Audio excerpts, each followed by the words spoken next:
As revoluções são sempre a favor do povo? Não, muitas vezes são contra. As revoluções sempre existiram? Não, é uma invenção moderna, como o trem. Tememos os movimentos revolucionários? Quem tem juízo teme. Vivemos em constantes revoluções? Não, só hoje em dia, porque o marketing é a revolução.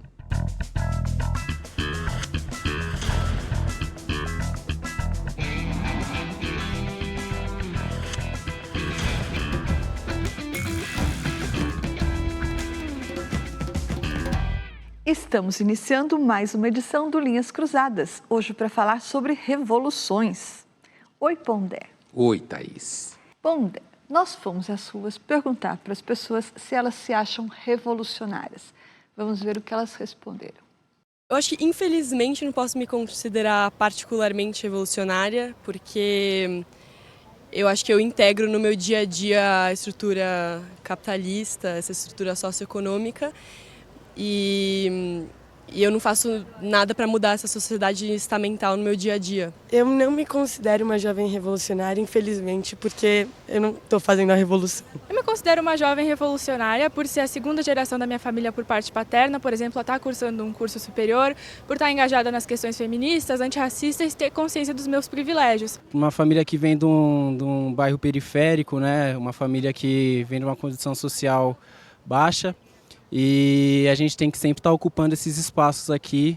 E só da população negra já está conseguindo entrar, né, abrigar esses espaços aqui, já é um ato de revolução. Então todos os pretos aqui que estão dentro dessa universidade aqui já é meio revolucionário já. Eu me considero revolucionária porque eu acho que esse sistema vigente, ele acaba beneficiando algumas pessoas em detrimento de outras. Eu acho que a gente tem que trabalhar para mudar isso e criar um mundo mais igual. Sim, eu me considero uma jovem revolucionária porque eu acredito que atualmente a gente precisa ter medidas muito efetivas para a mudança da sociedade, em que a política seja mais abrangente. Então, historicamente, a gente já teve várias figuras que participaram desse processo, então é vez de nós jovens também participarmos. Eu sou revolucionária porque eu sou professora e, para mim, esse ainda é o maior ato de revolução. Eu acredito, luto, estudo por uma educação para todas e todos e que é pautada no diálogo e respeito. Achei esse povo fala extremamente significativo, porque a gente vê todos os níveis, tanto da identidade idealizada, da ideia de revolucionário. Veja que algumas pessoas que falaram que são revolucionárias deram lá as explicações, a gente volta lá, e acho que umas duas meninas no começo falaram, infelizmente não sou, né? E aí depois vem todos os clichês, o que se entende hoje sobre a sociedade, que tem que mudar e tal. Não fica claro, me parece, para muitos de nós, que a ideia de revolução é uma invenção que nem a máquina a vapor, que o trem, depois o telégrafo, ou seja, essa ideia de que o mundo tem que mudar o tempo inteiro, né? Tanto é que hoje em dia o ambiente mais revolucionário, entre aspas, porque eu não levo isso a sério, é o marketing. É a prova de que a ideia de revolução está dentro do próprio capitalismo, da estrutura dele. Agora, aí aparece, né, por exemplo, a última entrevistada, a educação a priori revolucionária. É claro que a ideia de uma educação dialógica, respeitosa, na sala de aula, com os alunos. Na realidade, hoje a gente não tem quase debate nenhum em sala de aula. Primeiro porque professor tem medo de aluno, aluno tem medo de professor, aluno tem medo de aluno. E, na verdade, me parece que o discurso considerado revolucionário hoje é aquele que concorda com todo mundo. Pondé, você está chamando de revolução como uma liberdade poética, digamos assim, né? Como eles, né? Como eles também fizeram. Eles. Exatamente. O que eles pensam. A predominância do discurso da esquerda cultural, por exemplo, a gente está chamando de discurso revolucionário. Você também falou que hoje vivemos uma revolução do marketing, mas o que é a revolução propriamente dita, no sentido técnico, digamos assim? E por que ela é diferente das revoltas que aconteceram, por exemplo, na Roma Antiga, a revolta dos escravos, revolta de Espartacos? Então, olha, duas coisas. Primeiro, eu acho que o que a gente viu no Povo Fala é o entendimento que as pessoas, os jovens principalmente, têm muito claro do que é revolução. É um clichê, né? Isso ele aprende na escola, aprende na universidade, aprende nas bolhas redes sociais, essa coisa, não, o capitalismo, eu quero... E aí depois todo mundo quer ser descolado das redes sociais e tal. O que você está perguntando, por exemplo, a diferença entre revoluções e revolta, então a gente tem que trabalhar o conceito de revolução, que na realidade é um conceito criado basicamente pelos próprios revolucionários de alguma forma. A diferença de revolução para revolta, a primeira revolução é um fenômeno que está ali, a gente pode empurrar um pouco mais para trás, final do século XVII na Inglaterra, né? Século XVIII, Estados Unidos e França. Mas a ideia que a revolução gosta de cultivar sobre si mesma, de diferente, é de que a revolução é um movimento que quer transformar a sociedade, né? E aí o modelo francês, inclusive criticado pelo Edmund Burke, aquele autor britânico, é porque quer criar um novo mundo, criar novos homens, novas mulheres, como aparece na fala dos meninos e das meninas aqui, né? Uma revolta, por exemplo, a de Spartacus, não tem a construção política utópica associada. É claro que no filme de Stanley Kubrick está embutido no Kirk Douglas, que é o Espartaco, a ideia de que ele quer todo mundo igual, certo? Muito difícil dizer que isso tinha na cabeça do Espartaco. Na verdade, parece que ele só queria mesmo fugir, né? Ele queria o normal, ele queria escapar daquela fria, que era um lixo ser escravo, certo? E não essa coisa de criar um mundo em que todo mundo ia ser igual e ia se abraçar e ser irmão. Parece quase cristão a fala do Espartaco no filme do Kubrick, que é um grande filme, sem dúvida nenhuma. Então, eu acho que essa é a diferença, Thaís.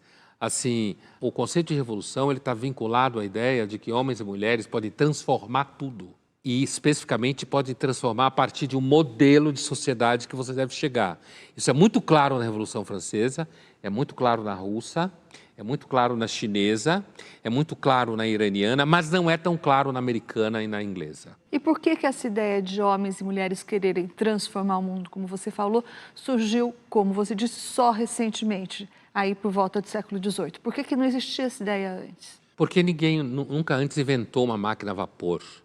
Ninguém nunca inventou uma sociedade baseada em você vender e comprar em larga escala, certo? A modernidade ela é uma ruptura no modelo histórico muito antigo, certo?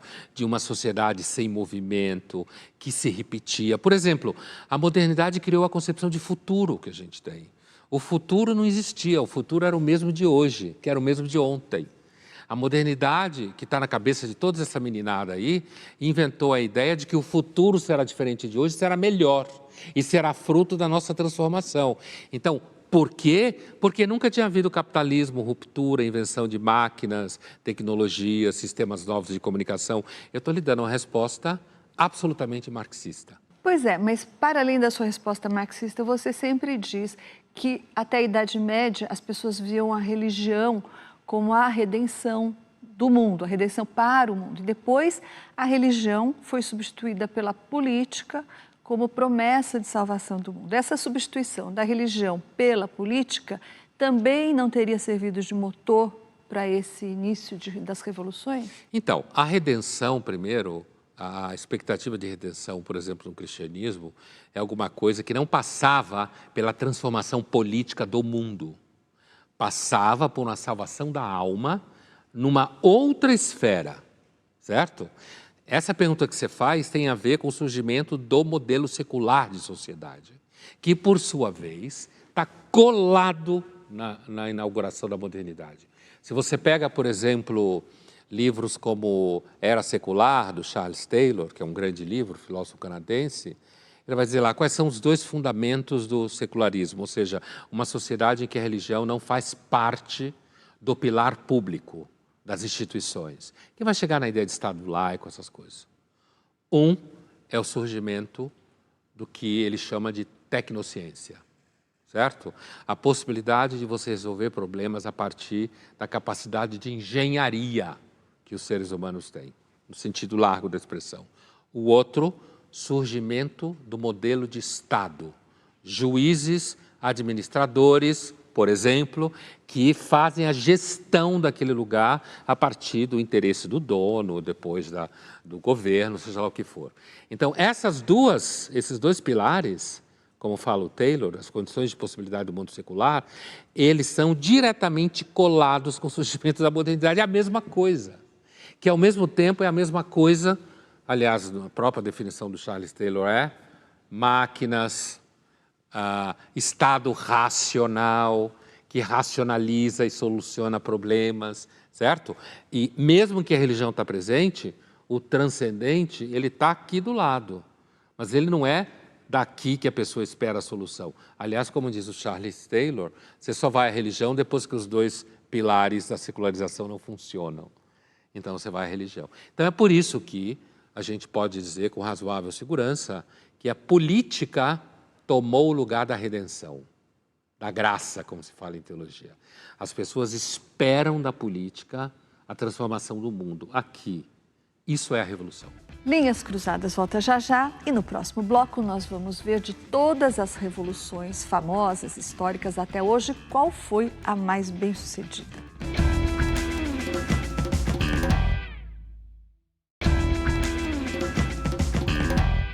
Estamos de volta com Linhas Cruzadas, hoje falando sobre revoluções.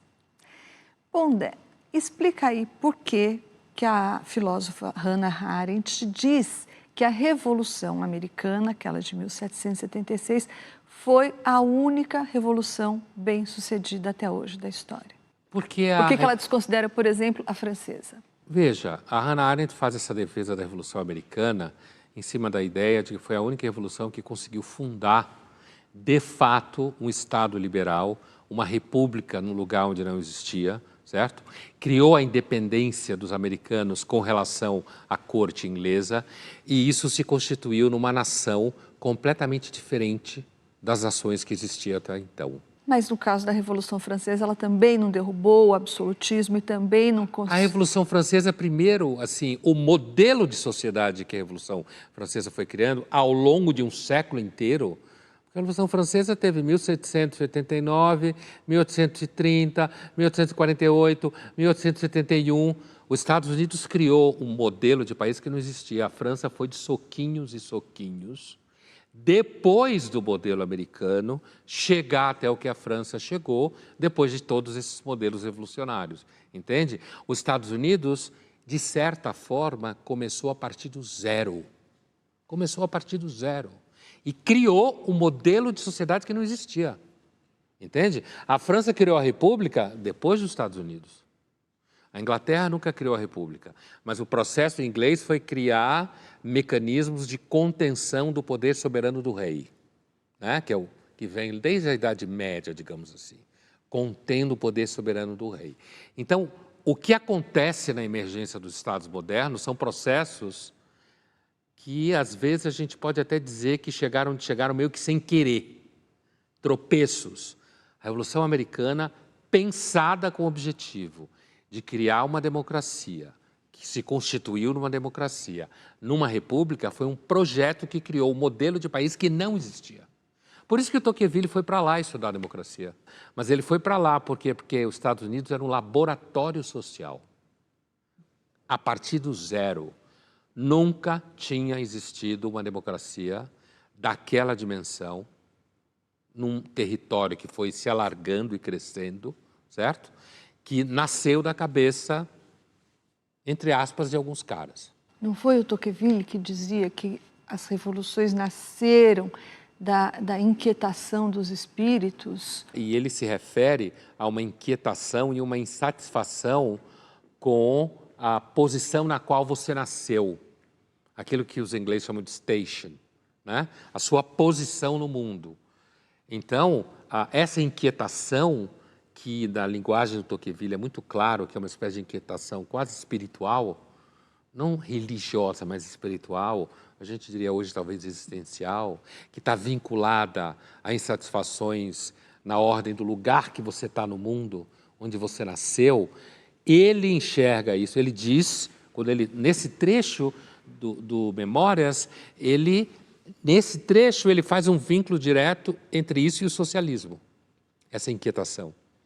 Porque ele está no momento de 1748, que é uma revolução bastante vinculada às utopias socialistas já, dos trabalhadores, digamos assim. Então ele faz esse vínculo entre inquietação, insatisfação com o lugar que você nasceu na sociedade, inclusive o rancor com quem está acima de você e o que ele chama de socialismo naquele momento, que é a revolução, né? Pondé, pensando nas revoluções mais famosas que a gente tem, a russa, a cubana, a francesa que você já mencionou, a americana, a iraniana, em que medida que a ideia de que o ideário popular está sempre por trás de uma revolução é verdadeiro? Eu lembro muito bem quando eu era aluno de escola, né, no período da ditadura no Brasil, que os professores de história, eu vou usar essa lembrança para começar a lhe responder, os professores de história frisavam, porque durante muito tempo se chamou o golpe, o famoso golpe que deu a Revolução, né, em 64, de revolução. Era assim que eles se referiam a si mesmos, né?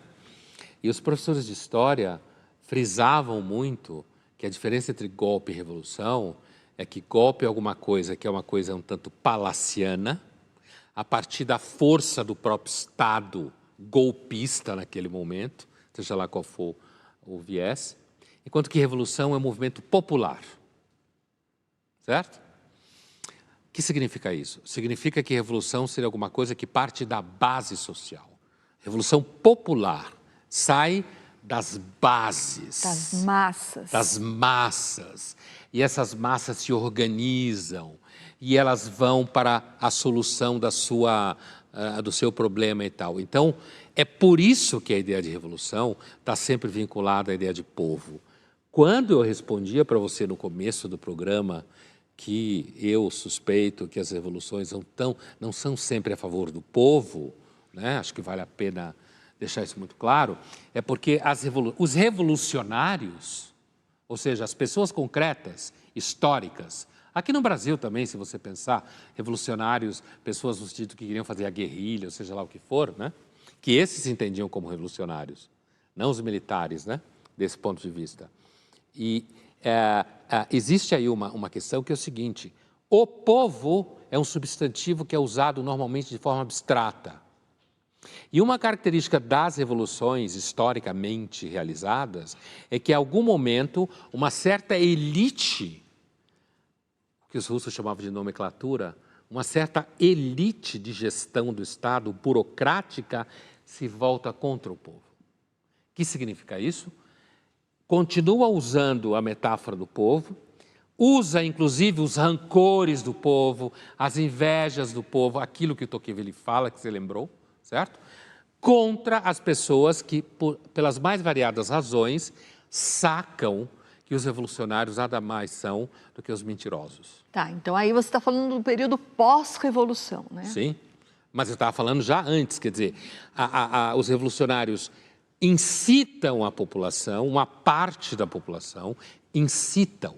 E isso que eles incitam, se eu seguir o Tocqueville, com o qual eu concordo, né, eles incitam em cima do que a gente poderia chamar de afetos, como ressentimento, insatisfação, e muitas vezes em cima de uma vida horrível mesmo. Quem pode suspeitar que na Rússia a vida era horrível? Ou na França pré-revolução? Horrível no sentido de condições materiais miseráveis, sofrimento e tudo mais. Mas a ideia sempre, mesmo se você pegar no Irã, por exemplo, né, a Revolução Iraniana, a revolução que deu no movimento, no Estado totalitário, teocrático dos ayatolás. Essa revolução foi vista por gente como Foucault como um movimento popular de quebra de uma monarquia que servia aos interesses dos países da Europa. Que caminharia para uma espiritualidade política. Então, a revolução caminharia para um modo de vida espiritual que teria um sentido político no sentido de igualdade entre todas as pessoas, de solidariedade entre todas as pessoas e que representava o anseio religioso da população islâmica xiita iraniana, né? Então, claro, uma revolução. Agora, é interessante porque, tudo bem, a gente ainda pode dizer que naquele momento, sendo a ditadura violenta como era a do Reza Pahlavi, tendo feito ela uma modernização contida dentro de uma elite econômica, financeira, né, que vivia tipo como parisiense, a gente ainda pode enxergar esse discurso. Hoje, a esquerda, em grande parte, é presa na defesa do Irã. E você vê como se pensar-se revolucionário acaba fazendo com que você vire uma pessoa pouco inteligente ou mentirosa. Vamos ver agora uma cena do filme Reds, que conta a história do jornalista americano John Reed, que vai para a Rússia durante a Revolução e se torna ele mesmo um revolucionário.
Emocionante, né?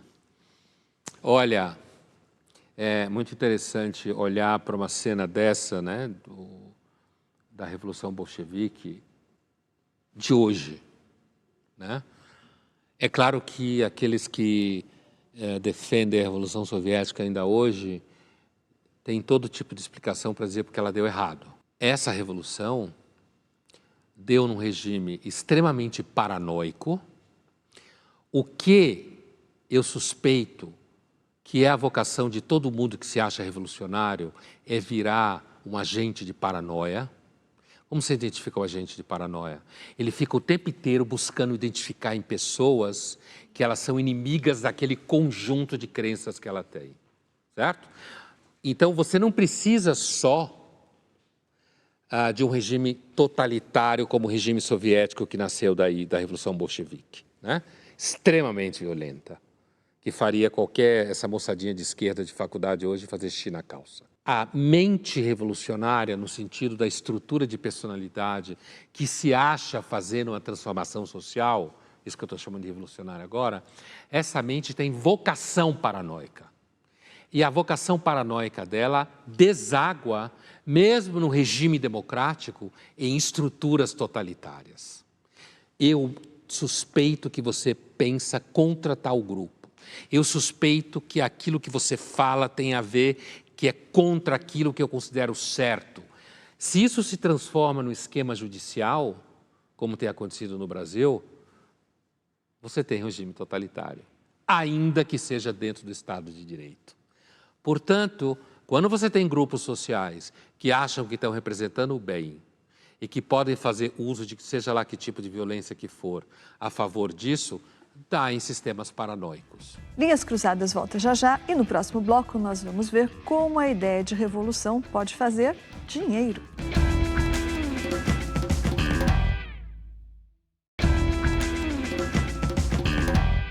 Estamos de volta com Linhas Cruzadas, hoje para falar sobre revoluções.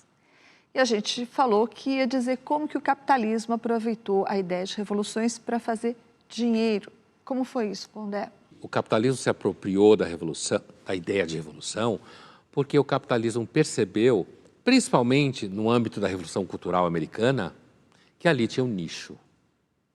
Esse nicho chama-se jovens, né? A contracultura criou o jovem como target, certo? Target no sentido de publicidade. Né?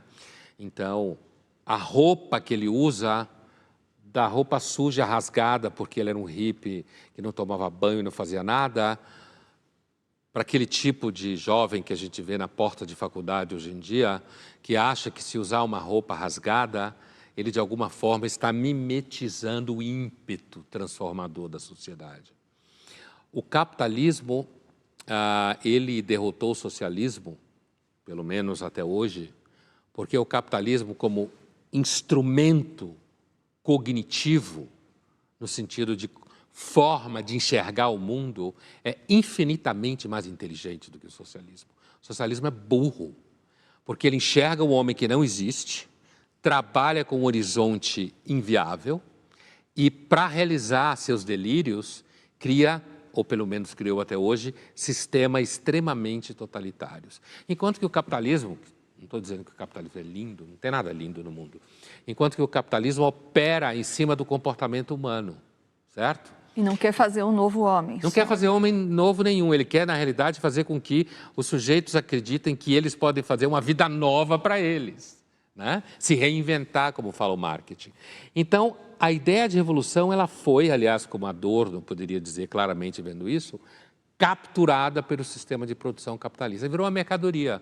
O revolucionário, que está na cabeça dessa meninada toda, é um produto que é vendido até por banco, né? É impressionante como, inclusive, muitos jovens de hoje em dia, e pessoas não tão jovens, que aí fica mais ridículo ainda, não percebem que o arquétipo do revolucionário é vendido por banco hoje. Hoje, o revolucionário vende camiseta, certo? Se você usar o cabelo assim, é revolucionário. As palavras que você usa, os ódios que você tem, é tudo um pacote, um clichê. Então, vamos ver agora uma reportagem que mostra como fazer dinheiro com as revoluções. No hábito de consumo referente a esses produtos, no caso, eu costumo pensar da seguinte maneira: qualquer vestimenta, adereço, pode ser uma camiseta, um boné, uma xícara, caneca, qualquer coisa. Eu gosto de utilizar essas coisas porque, além de eu gostar de me aprofundar no assunto, eu acho que é uma forma também da gente poder conscientizar um pouquinho as pessoas que veem você na rua ou nos lugares. Porque pode ser que você acabe meio que despertando na pessoa uma curiosidade que ela não tinha. And suddenly I realized that all of this, the gun, the bombs, the revolution, eu acredito que se houver uma revolução no Brasil, ela vai ser com características mais do povo brasileiro mesmo. Eu acredito que uma revolução nos moldes do passado, com armas em mãos, essas coisas eu acredito que pelo menos aqui no Brasil hoje não é viável, né? As redes sociais viveram aí nos últimos 5, 8 anos um boom desses debates, né? Então ali acho que eu diria que em 2013, né, quando a Dilma ainda estava no poder aqui no Brasil, e o processo de golpe que ela sofre, uma juventude nasce e as pesquisas por revolução, as pesquisas por socialismo, por comunismo vão às alturas. Então esse se tornou um assunto que as pessoas passaram a se interessar e a querer entender, né? E a partir daí a gente viu a indústria produzindo muitos produtos, né, que dialogam com esses temas, né? Também a gente precisa se lembrar do processo que é quando a grande indústria se apropria desses assuntos, desses debates, acaba por esvaziar, né? Então, vender um produto se torna apenas um processo de lucro. Claro que tem pessoas que demonstram muito mais, que fazem um trabalho muito maior do que esse pequenininho trabalho que eu estou fazendo. Eu acredito que o importante mesmo é você colocar, nem que seja aquela sementinha de dúvida na cabeça da pessoa, para fazer ela começar a ver um mundo diferente, pensar na política e na sociedade de uma maneira um pouco diferente, né? Porque às vezes se você colocar uma pulguinha atrás da orelha da pessoa, você pode mudar a vida dela. A revolução, todas aquelas aquelas que a gente já estudou nos livros de história, elas têm essa ruptura, ela parte também de um movimento brusco, grande, né? Que às vezes pode ser lido como violento ou não. Quando a gente vende uma camisa, a gente debate qual é aquela estampa, quem é aquela pessoa, qual é o debate que a gente está tentando criar com aquela camisa, né? Não é uma simples estampa.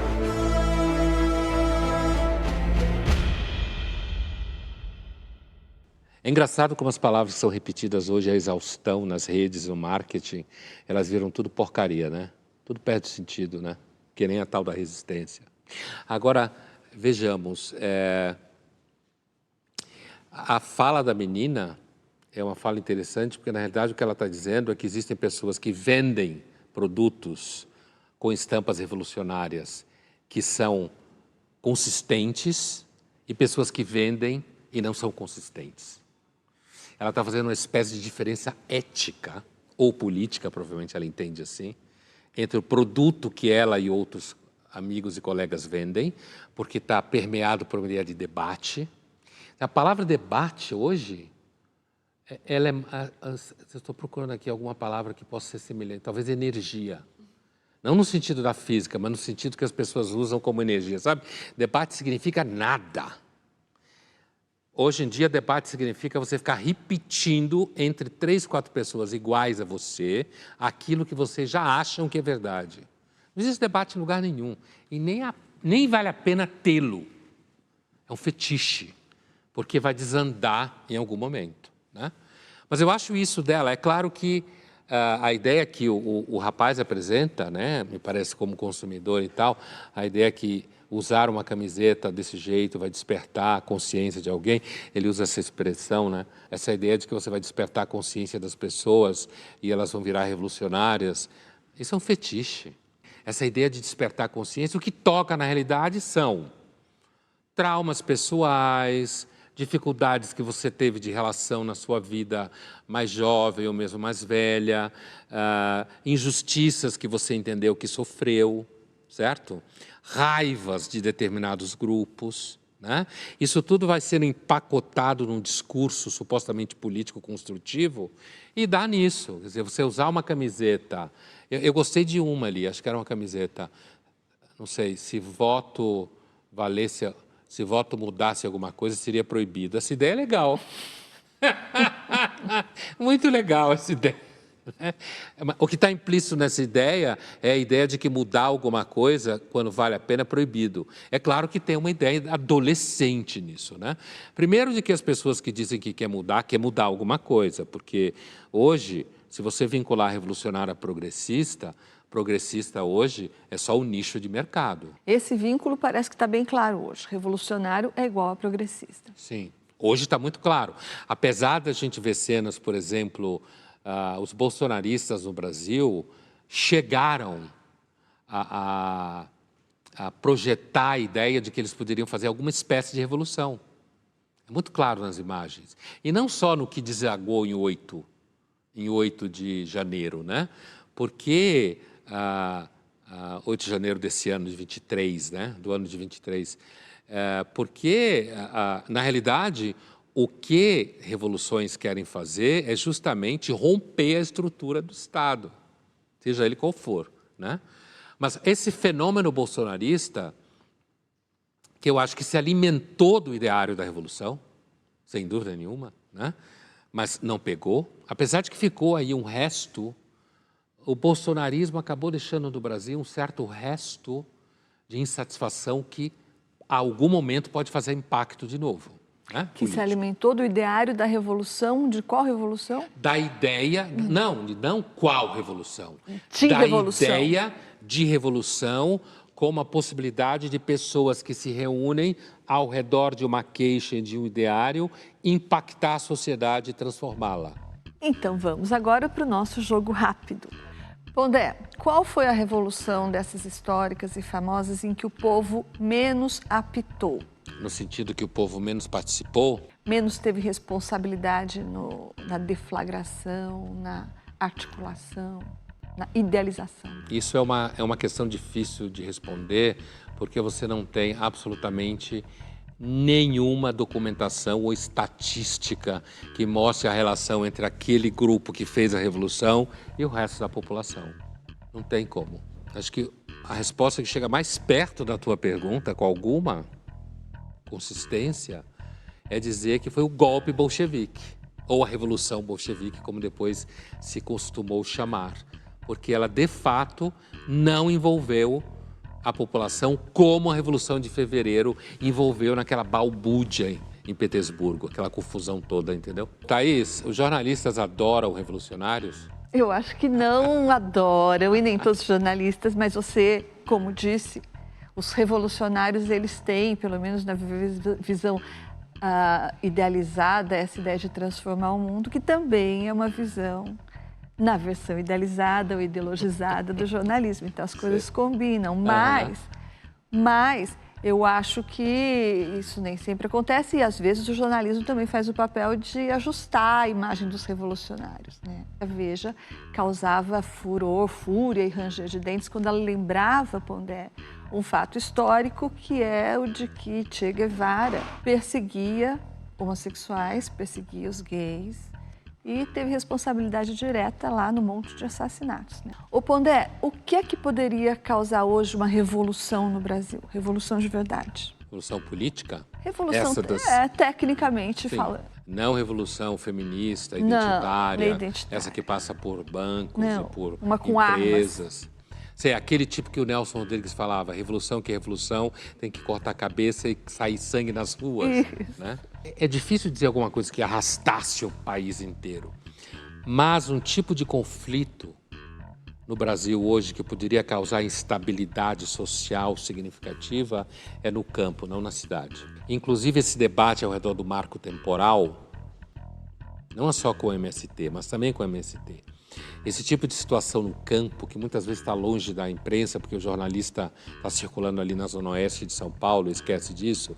Quer dizer, esse tipo de conflito no Brasil pode ter algum futuro, entre aspas, em que você tenha de um lado grupos que entendem que aquela terra deve voltar para os índios e os caras que estão naquela terra há não sei quantas décadas entendendo que vão receber eles a bala. Thaís, o que você pensa sobre processos revolucionários? Pondé, aquela hora, no começo do programa, quando você falou em vocação paranoica, eu acho que isso define bem e meio que sela, né, o destino do processo revolucionário, porque como é sempre uma questão de tomada de poder, daí depois da tomada de poder vem a necessidade de manter o poder, né? E daí, num momento de instabilidade, que é como sempre acontece no pós-revolução, você tem o que você chamou de vocação paranoica, mas, em consequência disso também, métodos violentos, tirânicos, autoritários, totalitários, para manter esse poder que você acabou de... Esse novo status quo. Pois é. Então, eu acho inevitável, e daí, como a gente estava falando naquela história, sempre me lembra a Revolução dos Bichos, né? A imagem mais imediata que me vem à cabeça é esse o risco, né? De uma tirania substituir a outra. Linhas Cruzadas volta já e no próximo bloco, Black Lives Matter, Me Too, os movimentos identitários são a revolução do momento?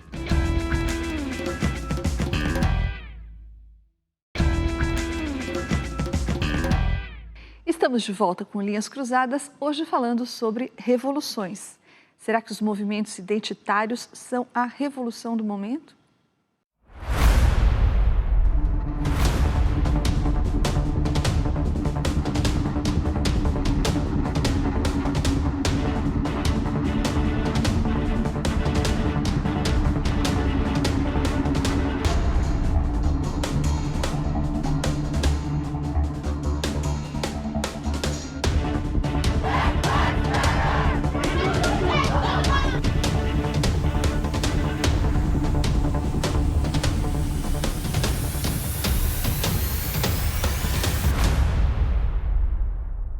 Pondé, tem uma onda de autores americanos que começam a fazer a crítica dos movimentos identitários, autores vindos da esquerda, do campo da esquerda, o Yascha Mounk que foi um, e tem também o Frederick Deboer, que escreveu esse livro, que em uma tradução livre podia ser Como as elites se apropriaram dos movimentos de justiça social.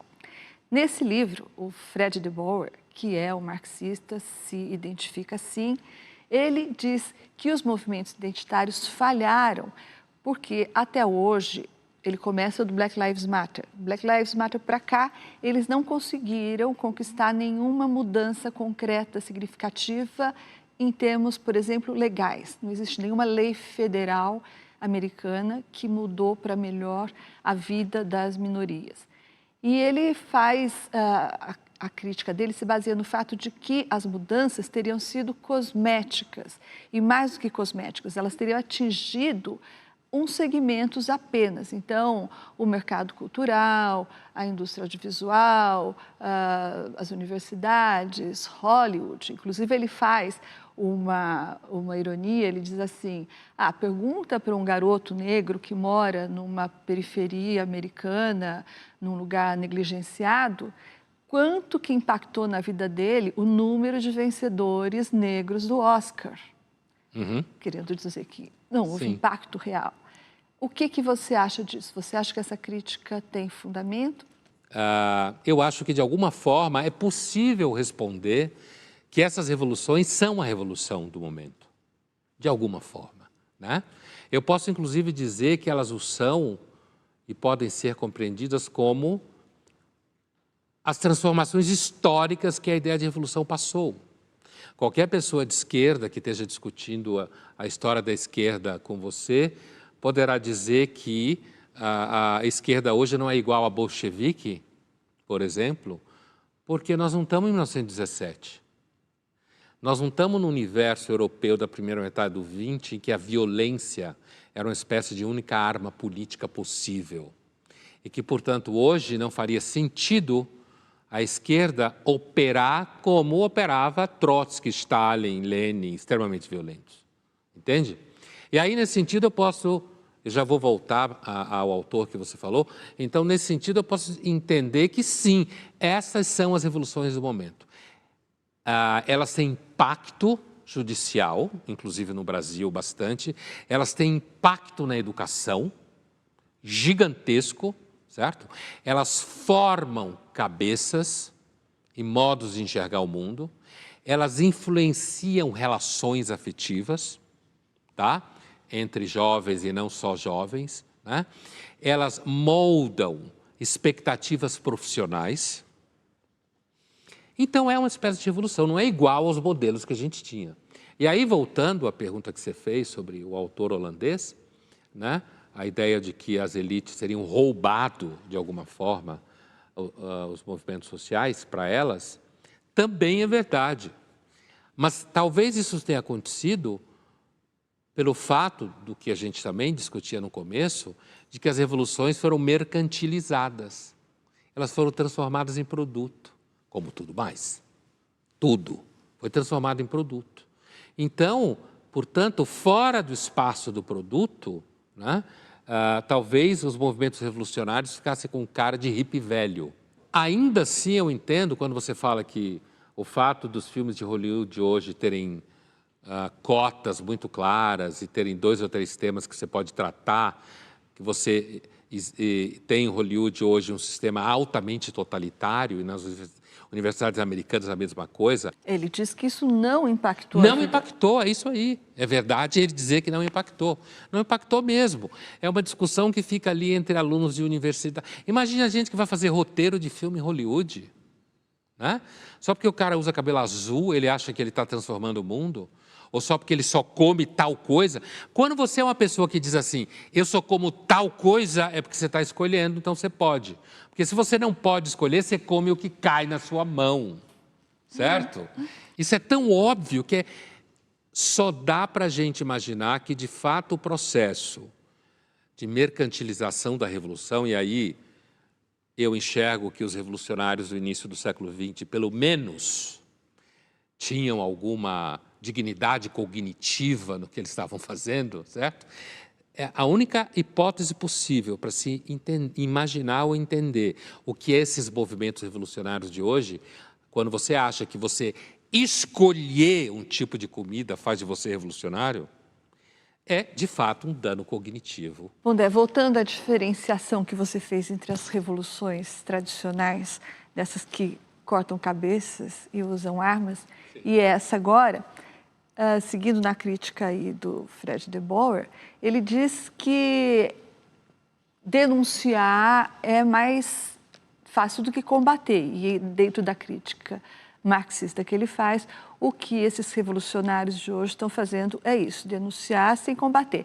Tinha também aqueles que a gente chamava de revolucionários de sofá, não é? Será que agora tem os revolucionários do Instagram, aqueles que ficam... Eu tenho a impressão que uma das mudanças que aconteceu, sabe o que é? É que, sei lá, no século XIX, ou mesmo no começo do XX, as pessoas tinham muito menos coisa para se divertir. Hoje todo mundo se diverte, inclusive fazendo revolução no Instagram, sabe?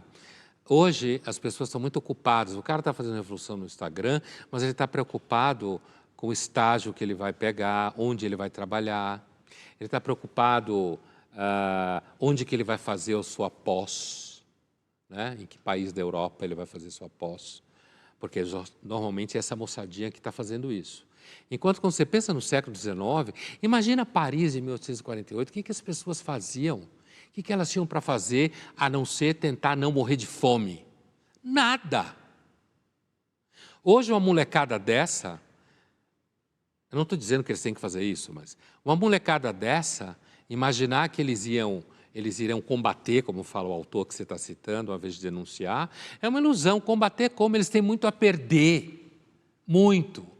Futuro, projeto, amigo, passeio, redes sociais, engajamento, consumo. Molecada do começo do 20, o que aqueles russos tinham a perder? O que em 1848 aquela moçada em Paris tinha a perder? Nada, a vida era um lixo. Eles não tinham futuro quase nenhum. Agora tem muita coisa a perder, então vamos denunciar, vamos infernizar os outros ali no dia a dia, mas sair para uma situação como essa, das revoluções tradicionais, acho muito difícil acontecer. Por isso que eu falava, no caso do Brasil, talvez essa instabilidade violenta social possa acontecer no campo.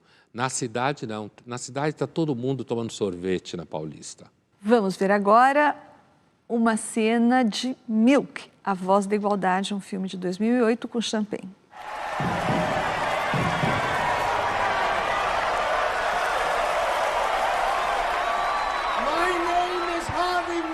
And I'm here to recruit you.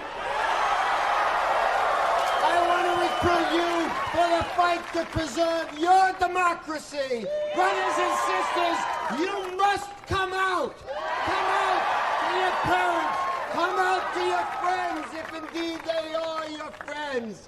Come out to your neighbors. Come out to your fellow workers. Once and for all, let's break down the myths and destroy the lies and distortion. For your sake, for their sake, for the sake of all the youngsters who have been scared by the votes from Dade to Eugene. On the Statue of Liberty it says, "Give me your tired, your poor, your huddled masses yearning to be free." On the Declaration of Independence it is written, "All men are created equal and endowed with certain inalienable rights."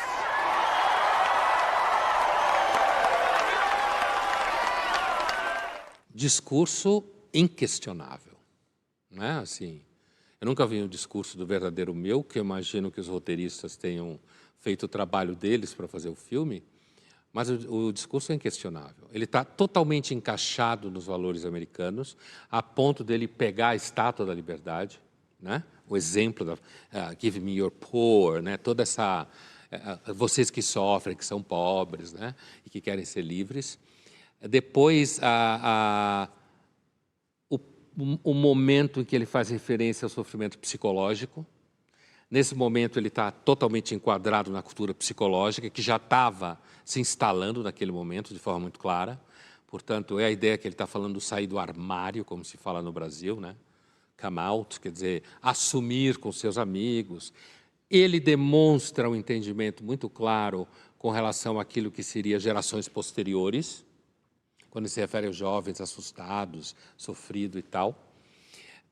E tem ali um momento muito claro em que você está nos Estados Unidos, que ainda respira aquela onda de cauda longa que vem dos anos 60, final dos 50, 70, né? Então tem um contexto específico que faz com que não há dúvida que o Milk parece ter sido, pelo que o filme mostra, né, alguém que de fato foi um político consistente na tradição americana de políticos que representam determinados grupos.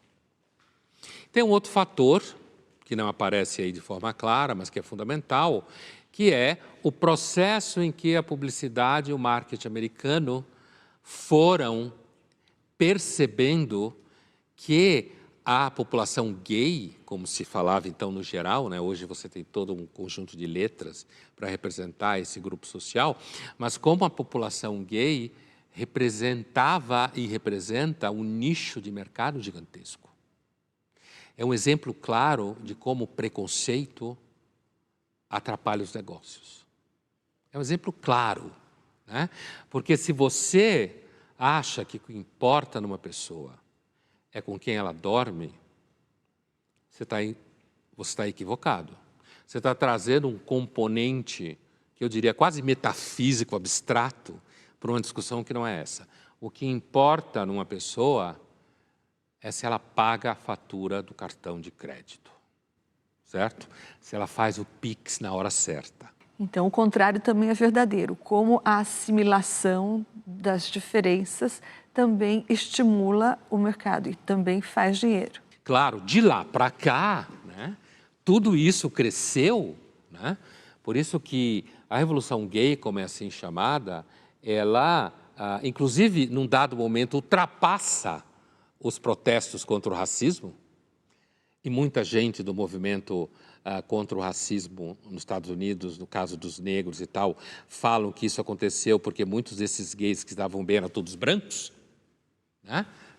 Essa é uma questão que aparece quando se compara os dois movimentos, né? Nesse sentido. E então, o que salta aos olhos é que, com a Revolução Gay, o capitalismo descobriu um novo mercado e abraçou todas as minorias. E abraçar as minorias é bom para os negócios, a gente não sabe até onde, e a forma do abraço. Porque uma coisa é identificá-los como consumo, outra coisa é entender que processos como esse, de fato, impactam positivamente a produção. Se não o fizer, a gente vai ver em que momento pode acabar o namoro entre esses movimentos identitários e o grande capital. Linhas Cruzadas fica por aqui, mas na semana que vem a gente está de volta.